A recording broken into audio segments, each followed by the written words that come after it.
Anas Sarwar, leader of Scottish Labour since 2021. Welcome. Thank you. My pleasure being here, Gloria. So let's talk about how Scottish Labour are doing. There were times when you were battling it out with the SNP for first place in the opinion polls. Now you are battling it out with Reform for second place, and actually they're probably winning that at the moment. What's happened? So I actually disagree with that's going to be the case when it comes to the election in 6 months' time, because in 6 months' time, the choice is not going to be about who the UK Labour government is. The choice is not going to be about who the Prime Minister is. Keir Starmer's not standing to be First Minister. Rachel Reeves is not standing to be First Minister. Nigel Farage is not standing to be First Minister. Me and John Swinney are standing to be First Minister. And the choice that people have in that election in 6 months is, do we have a third decade of the SNP in charge with record log NHS waiting lists, our schools falling down the international league tables, billions of pounds lost in wasted money, and the priorities, for example, the culture issues that the SNP continue to pursue, or are we going to take a different direction with me as First Minister? That's the choice, and I'm really confident when that choice is put in front of people in Scotland, they'll vote for that new direction.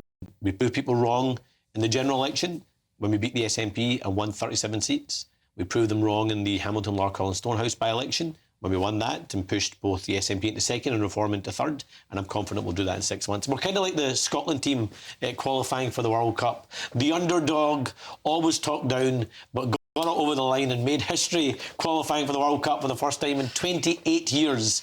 Labour's going to do the same, winning for the first time in 20 years in Scotland.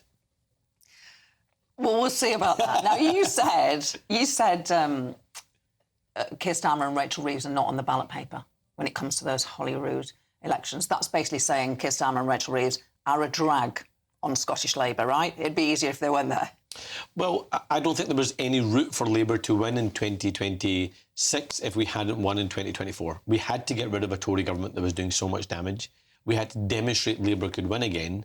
But I think if there is a criticism I would make of this UK Labour government, it is, one, it's not shouted about its successes. People won't know that the average mortgage is £1,500 cheaper. They won't know that the average wage is £1,800 higher. They won't know that there's £5.2 billion of additional money to spend on public services in Scotland, sadly squandered by this SNP government. So they've got to be louder about the successes, but they've also got to tell a better story about what they're trying to achieve and the kind of Britain they're trying to build. But the reason why I make the point I do about Rachel Reeves and Keir Starmer not being on the ballot in 2026 is the election in Scotland is not an election of protest. It's not just a passive choice that people are making. They're choosing who the Scottish government is.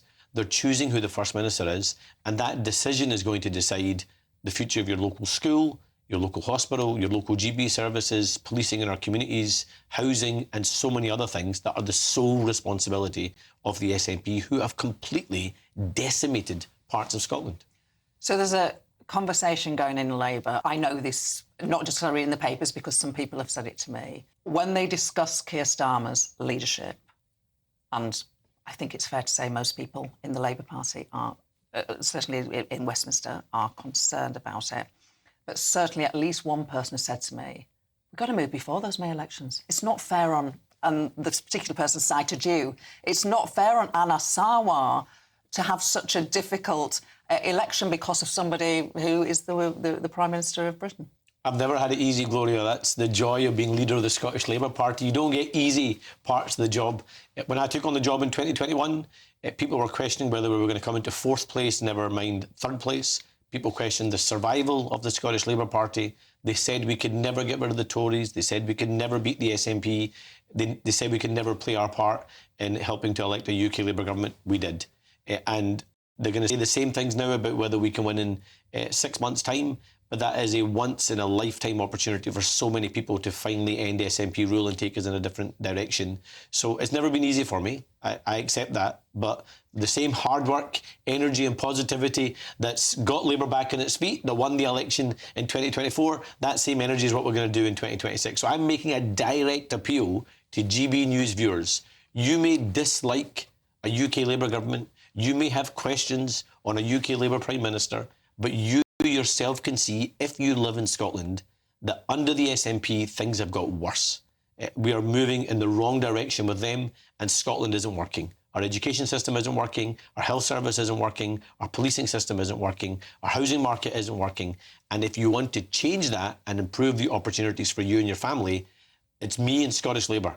The Reform can't beat the SNP, the Liberal Democrats can't beat the SNP, the Tories can't beat the SNP. Only two people can be First Minister the day after the Scottish Parliament election, John Swinney or me. And I'm making that direct appeal to people. Let's take Scotland in that new direction.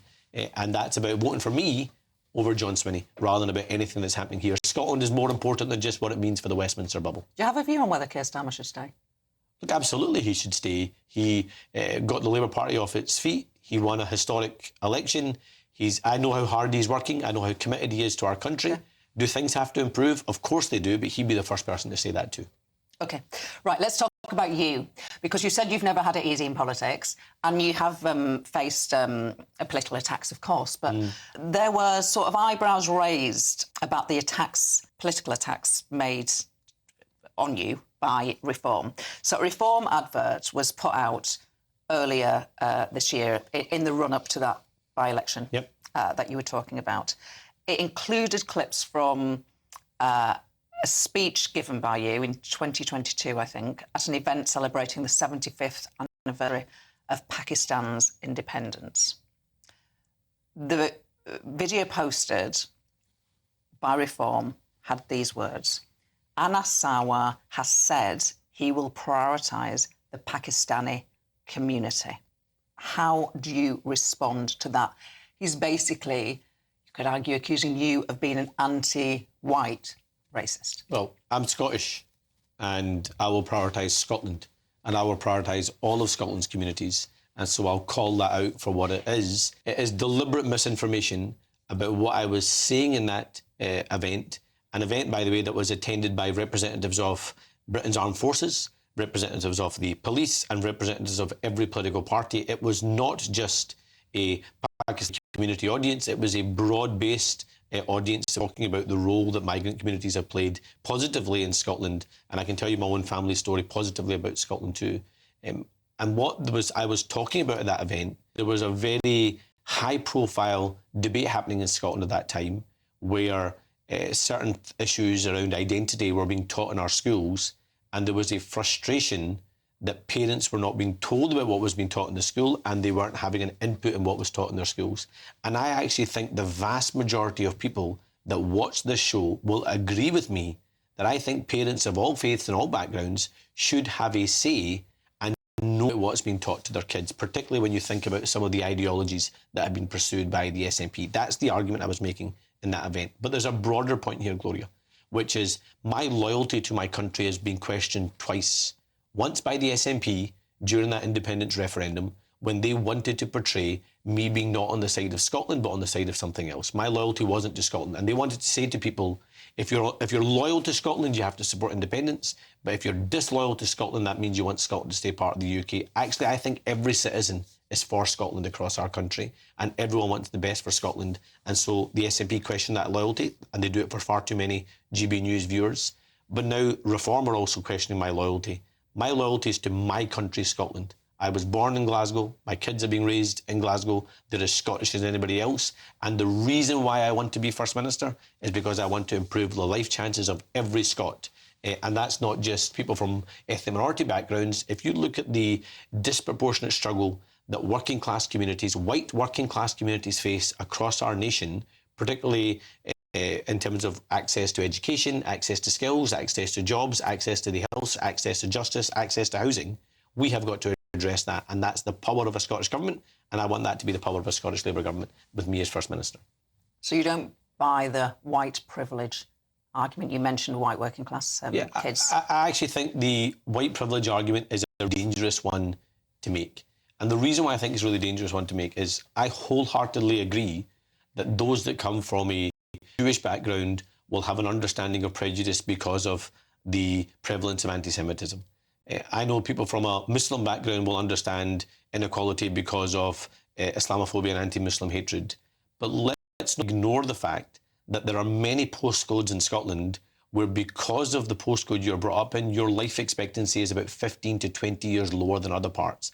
And I think if you say to those communities, particularly white working class communities that have a lower life expectancy than people that are just a mile, 2 miles down the road, that somehow they live in some kind of privilege, you're going to turn people away from mainstream politics. They do not live a life of privilege. They live in really difficult communities, high levels of inequality, high levels of unemployment, poor housing supply, poor access to skills, and no real opportunities in the labour market. They deserve just as much, if not more, than people across the rest of the population. Since we've talked about reform a little, on the day that we're recording, The Guardian has had an exclusive story with somebody who went to school with Nigel Farage.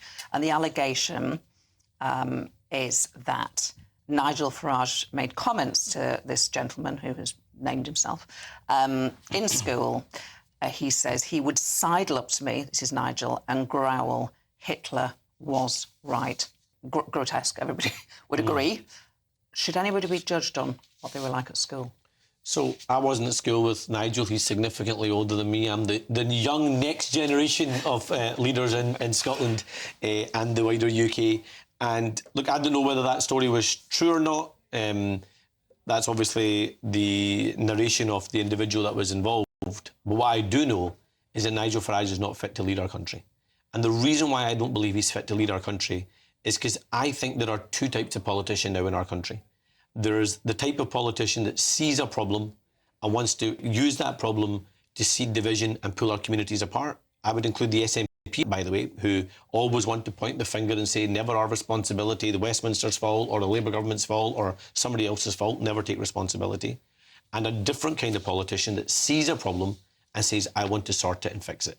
That's the kind of politician I am. That's the kind of politician I see in many of my colleagues across the UK Labour Party as well. But they've got to do a better narration of that journey. So I think that's the fundamental choice. I don't think Nigel Farage is fit to lead our country, but that's a choice for the next general election, not the Scottish Parliament election in 6 months' time. The Home Secretary, quite new Home Secretary, she has announced this massive shake-up in our asylum system. The Liberal Democrats, the Greens, even someone in the Labour Party have said this is the politics of division. She's been criticised by it. Do you criticise her? Or is she doing the right thing? She's seeing a problem and she's confronting the problem. And look, people say to me, and I imagine they say to Shabana as well, you and I were elected at the same time as Shabana, of course, back in 2010, so we know her well. But people often say to me is, you come from a migrant family, I'm a third generation community in Scotland, and is this a Labour Party that's pulling up the drawbridge? And isn't this an embarrassment to your ancestors? I would counter the opposite. If you think about when my grandfather arrived in the 1940s in Scotland, he arrived in the south of England by boat, legally, by the way, I hasten to add, and he made a life for himself and his family. But net migration in the year that he arrived into Scotland was around 25 to 30,000. 2 years ago, net migration in our country was 1 million. So you can't compare the two. We have got a broken immigration and asylum system. We have to fix our broken immigration and asylum system. And whilst many people want to point at some of the more challenging measures in what Shabana Mahmood said, I actually thought she was immensely brave to say that we are going to confront illegal migration, we are going to confront the small boats, but we're also going to have to create safe and legal routes for genuine asylum seekers to be able to come to this country. That was a very brave thing, I think, for a Home Secretary to say, particularly in the current climate. And I think that part of the argument has been lost by, frankly, people on the left who want to attack a Labour government and actually feed into the hands of reform rather than actually confront the big challenges facing our country, because people believe the immigration system is broken. People from ethnic minority backgrounds believe the immigration system is broken. People in working class communities believe the immigration system is broken. People of Labour values believe the immigration system is broken. The answer to that is not to wear a mask or cover our eyes, it's to confront the challenge. And that's what the Home Secretary is trying to do. Have you been subject, Shabana Mahmood talked about, disgusting things that she is called routinely in her life as a British Muslim woman. Have you been subject to similar? Yes, but it's part of, you've got to normalise it, right? So I think about my own challenges growing up. I grew up in a political family. My dad was involved in politics, and I remember one of my earliest memories being leaving to go to school and there was a funny-looking letter on our doorstep, and being a overconfident and overzealous young boy, I decided to open what looked like a really strange letter, opened it up, and there was a picture of my mum, mocked up, tied to a chair, with 2 guns pointed to her head, and in cut-out letters it said, "Bang, bang, that's all it takes." And it was a message at that time from a far-right group known as Combat 18. Yes. And they didn't want people of certain faiths or backgrounds to be involved in our mainstream politics.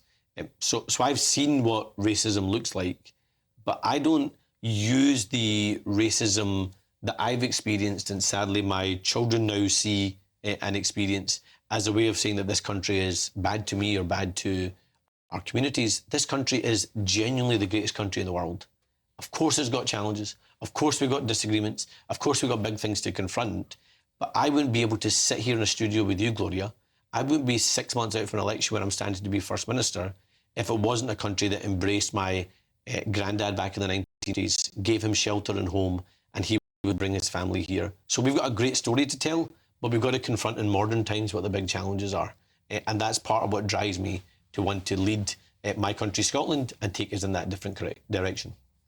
When you say, you quoted the figures on immigration from when your granddad came here and contrasted that with what's going on today, are you concerned solely with illegal immigration or with immigration per se? So I think people have a particular frustration with illegal migration, and we have to confront and challenge illegal migration. But we also have to accept that we have got to bring down net migration. I think people in our country recognise the important role the migrants have played, believe that they have improved us economically, socially and culturally. If you think about the disproportionate representation of migrant communities in our NHS, in our transport system, in our food manufacturing and distribution system, I think people recognise that. But what they don't want is unfairness. So we've got to challenge illegal migration. We've got to bring down net migration, but I think people would accept skilled migration to help us support the big things we need in our communities, and having an immigration system that works for every part of the country. So, for example, the particular challenges we face in Scotland, whilst maintaining a single border agency and a single Home Office. So we've got to make the principled argument about why migration has had a positive role in our country's history, but that doesn't mean, as I said before, you shut your eyes and don't confront the fact that we have got a broken immigration system in our country that needs fixed. Final question. You had a job before you came into politics. You've got great teeth, Gloria. Great teeth. You were a dentist. Which job is more about pulling teeth, politics or dentistry? Oh, I think it's safe to say that any experience that was like pulling teeth when I was an actual dentist and there was a patient in the chair, this is much, much more difficult. I often think of lots of dental puns when I'm thinking about the SNP record. We've got to root out the decay. We've got to extract them from office.